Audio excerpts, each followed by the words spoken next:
I'm Alan Greenberg, Senior Analyst and Partner here at Wainhouse Research, where I focus on online learning technologies and classroom collaboration. And I'm Charles Denault, also Senior Analyst at Wainhouse Research. I focus on learning technologies. And this morning, we're excited to get some quality time with Bill Ballhaus, Blackboard's Chairman, CEO, and President. Welcome, Bill. Hey, thanks, guys. Good morning.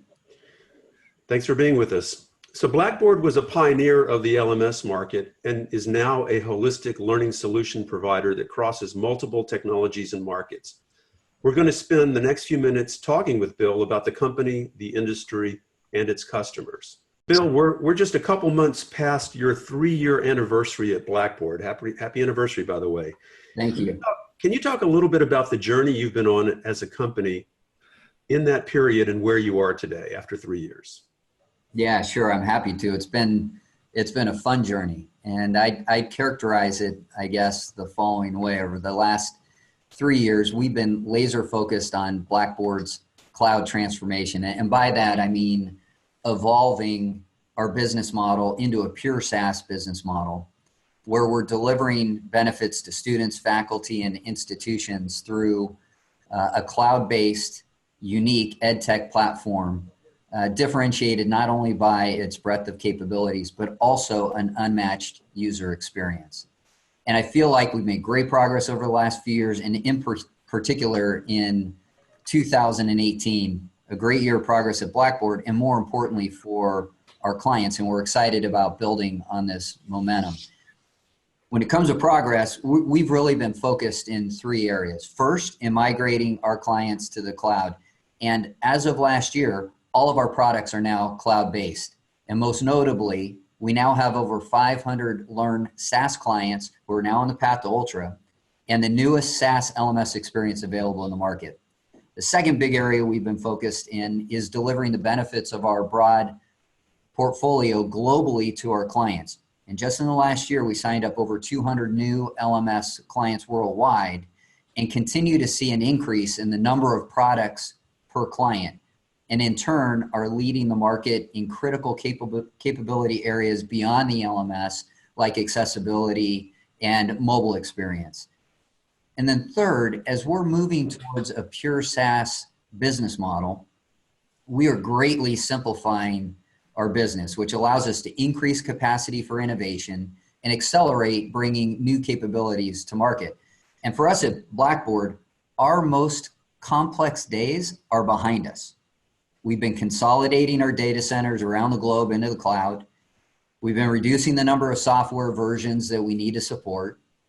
And we're more tightly integrating our teams that were originally brought together through dozens of acquisitions. And all of this allows us to increase investments, enabling rapid deployment of innovation in areas like Ultra, mobile, and additional areas like data and analytics capabilities that we're bringing to market this year. So it's been a great journey, and we're really excited about the progress that we're making. Bill, you mentioned Learn Ultra, and we're on the record of how we like its modern, decidedly consumer-like user experience. But some educational institutions have held off on implementing Ultra. Why is that? And what can you tell us about customer momentum today? Yeah, well, first of all, I'm glad that you like what you see in Ultra, and that's consistent with the feedback that we're getting from clients. And in fact, today, when our clients are evaluating Ultra today against our competitors, we're winning globally. Now, just to level set on your question, we have today just over 500 clients that are on Learn SaaS, and they're on the path to Ultra. We currently have over 120 clients who are in full production on Ultra. Now, remember, we designed into Learn SaaS the capability to phase in Ultra in a way that worked for each institution to enable them to manage through the change curve and change management at their institution, and do it in a very unique and specific way. And so now we're seeing that play out, where clients are launching on the path to Ultra by moving to Learn SaaS, and then they're turning on Ultra-based navigation, and then turning on Ultra course mode at the time that it makes the most sense for them based on their users, faculty, students, et cetera. So that's a very natural progression that we've expected to see, and we expect the number of clients on Ultra to continue to grow very quickly. Now, you said that the LMS is necessary but not sufficient to meet today's educational challenges, and that it's just one piece of what educational institutions need. You've got a larger vision beyond the LMS. So talk about what that looks like to your customers. Yeah, for sure. So we do think the LMS is necessary, but certainly not sufficient. Now, while the LMS has enabled the last big wave of innovation in EdTech, which was largely around digitization and moving courses online, the needs of learners, academics, and institutions have evolved, and our clients they're demanding more, and specifically a more engaging and personalized experience for users, new capabilities to drive better academic outcomes, and critical insights to enable improved institutional performance. And so for us at Blackboard, this has been a shift from a product mindset where we were thinking about building individual products like a learning management system to a cloud-based platform approach, where we're bringing together a wide variety of educational capabilities, making them available across multiple modalities, from a web browser to mobile devices, or via APIs to a marketplace of third-party tool providers and developers. And our platform architecture also includes a comprehensive data and analytics capability through Blackboard Data, serving as a foundation for our clients to be able to derive data-driven insights to help achieve better outcomes. So we think that our platform approach is unique for sure, not only because of its breadth, but also because of the fact that our capabilities are architected to work together in a way that is truly unique and provides a unique experience for users, and with the opportunity for rapid and broad innovation, because our platform is architected around open standards and it's built via APIs. And then finally, just because of the fact that we deliver multiple capabilities to our clients via our EdTech platform, we think it allows us to offer value and economics to our clients that no single product competitor can match. You sort of anticipated our next question, which is that at the past couple of BB World conferences, a good part of the agenda has been devoted to the application of artificial intelligence and analytics to improve learning outcomes. You've held your analytics summit the last couple of years. Can you explain your approach here and share with us an example of customer success, how that's affecting or helping your customers? Yeah, absolutely. And as you pointed out, AI, automation, data and analytics, all focused on improving learning outcomes has been and will continue to be a big focus for us. And what I appreciate is the fact that we're coming at it in a systematic way. First, we've been embedding AI and analytics within our specific products and within workflows. And I'll give you a few examples. In Ultra, instructors who are grading discussion forums are given data ranging from statistical information to linguistic analysis to help them grade those forums efficiently and effectively. In accessibility, our Ally product has analyzed over 500 million content items and used machine learning to improve the product's ability to identify and fix accessibility issues. Our Predict platform takes multiple data sources, leverages those to identify at-risk students and inform their instructors and their advisors to allow intervention. In our student services offering, we're experimenting with increased automation and the use of chatbots to enable better student self-service. And we have clients leveraging our intelligence tools to help them manage the business side of education. For example, determining the actual cost to deliver courses, and as a result, being able to optimize their spend. So it's clearly been a focus for us within our products. But what I'm really excited about looking ahead is our focus, investment, and momentum in Blackboard Data, which you heard us talk about at the last BB World. It's our new educational data platform. It organizes data from a variety of sources, providing insights, a broad array of insights, from product utilization and adoption to measures around student success, learning outcomes, and institutional performance. In fact, just today, we're conducting a session with a couple dozen of our existing analytics clients where we're exposing them to the early versions of Blackboard data. We're giving them the experience to build on the platform and getting the chance to hear feedback from them directly. So we're very excited about our progress on this front. We think it's central to the next phase of innovation in EdTech moving forward. It's our largest area of investment right now, and you'll continue to hear us talk about progress in this area with our clients at BB Worlds to come. Let's talk about financials and competition. Last March, Moody's downgraded Blackboard from a financial perspective, due mainly to debt to income, or concerns about the debt to income ratio. Now, we're not surprised to hear that your competitors have been using this against you in the sales process. Are they just spreading fear, uncertainty, and doubt? But I guess the more important question is, how do you talk to your customers about your financial viability? Yeah, well, personally, I'm glad to see our clients looking hard at the financial viability of LMS providers in the market. And we're seeing this increasingly, and I think it's a really good thing. And I think it's good because I think it's important for our clients in selecting a partner, not only for today, but a partner for the long run, for them to understand this picture. You know, I think our financial performance stands out from our competition in several ways. First, our business is profitable and generates positive cash, which to me are the most important financial measures to achieve and sustain a long-term business model. And of our competitors with comparable share, we are the only SaaS LMS provider with a proven and sustainable business model that's profitable and generates cash.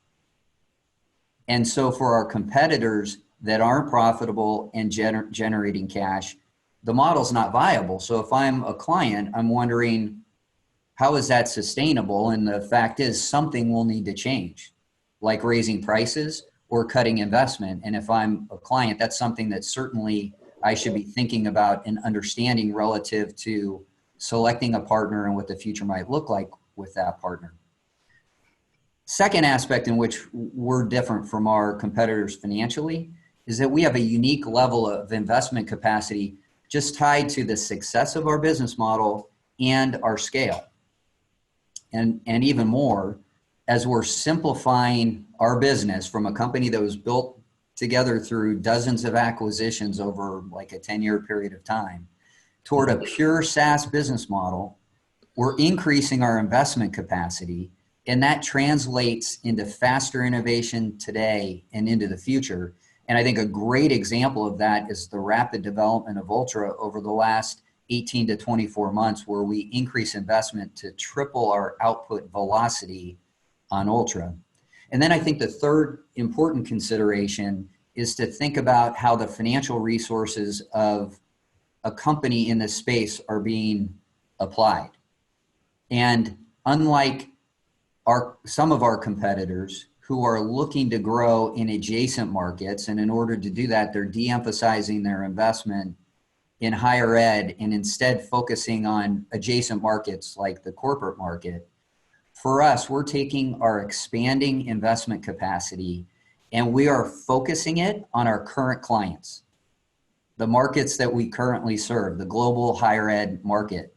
And we're focused on driving the future of that market through innovation across our EdTech platform and taking our investment capacity to provide new capabilities over time that will make a difference for our clients, improving student outcomes and institutional performance. Speaking of competition, Blackboard has invested heavily in accessibility tools like Ally. How does that help Blackboard differentiate from the herd? And what else can you share with us? Yeah, well, I think accessibility and specifically our Ally product is a great example of how our EdTech platform provides our clients with a broad set of capabilities beyond the LMS that work together in a differentiated way, and actually the unique breadth of our platform. And we've been really excited, just since you mentioned Ally, about the growth of Ally and the success that it's having in the market. And I'll cite a few statistics for you. To date, nearly 6 million students have access now to Ally content. over 500 universities and over 4,000 schools have licensed Ally. And remember, we just brought it to market in 2017. The product, Ally, has processed over 16 million courses and over 500 million content items. And with respect to our innovation and our investment in this area, we had 38 Ally releases in 2018, I think bringing the total to like 62 or 63 releases. It's now available in 20 languages and it's being used by institutions in 20 different countries. And I think the result of all of this is the widespread recognition that it's received. In 2018, it won the USDLA Innovation Award and the IMS Global Learning Platinum Impact Award. Bill, since you took the helm, there have been several senior leadership and organizational changes within the company. So can you talk a little bit about what you've been trying to achieve with those changes? Because you brought on some high profile people and some other very popular leaders have left. Yeah, I would characterize all of the changes that we've made at the company as being associated with our strategy to serve our clients with a cloud-based edtech platform. As we talked about already, we've been on a journey from a company that was built up through acquisitions, moving over time to a pure SaaS business model, serving our clients with this differentiated cloud-based edtech platform. And in order to go through a journey like that, change is natural for any organization. And so it's something that I think should be expected. But most importantly, and I think something that's relatively unique to what's happening at Blackboard, over the last 3 years, we've invested heavily in the development of our extended leadership team. And so as a result, as we've evolved, nearly every one of our leadership changes has involved Blackboard leaders taking on increased responsibility and growing within the organization. And this is a dynamic that is allowing us to establish a high performance culture across the company that's rooted in our core values of integrity, excellence, innovation, and accountability. Hey, Bill, before we let you go, can you tell us what's got you excited about 2019? Sure, absolutely. I mean, I am really excited about where we are as a company and the potential for us at Blackboard and our EdTech platform to make an even bigger difference in the lives of students around the world and to help our institutions meet their strategic goals. You know, I think the EdTech community is at an inflection point where we're clearly moving out of this phase of digitization and the build out of online and into a phase of data aggregation and the application of technologies like AI and machine learning to enable personalization and proactive measures to drive better outcomes. We've seen it in other industries. We're clearly seeing it in education. And I'm excited about the fact that with the foundation we've laid in 2018, enhancing the core of our EdTech platform, notably Ultra and the mobile experience, we're now able to add to our focus the delivery of new capabilities like Blackboard Data, our next generation analytics product, to give our clients better insights, to enable better decision-making, and with that, achieve better outcomes. That's clearly the next wave of innovation in EdTech and in front of the education community. And we're looking forward to leading and driving that change. Thank you, Bill, for taking the time to get us caught up on all things Blackboard. Absolutely. Thank you guys. My pleasure.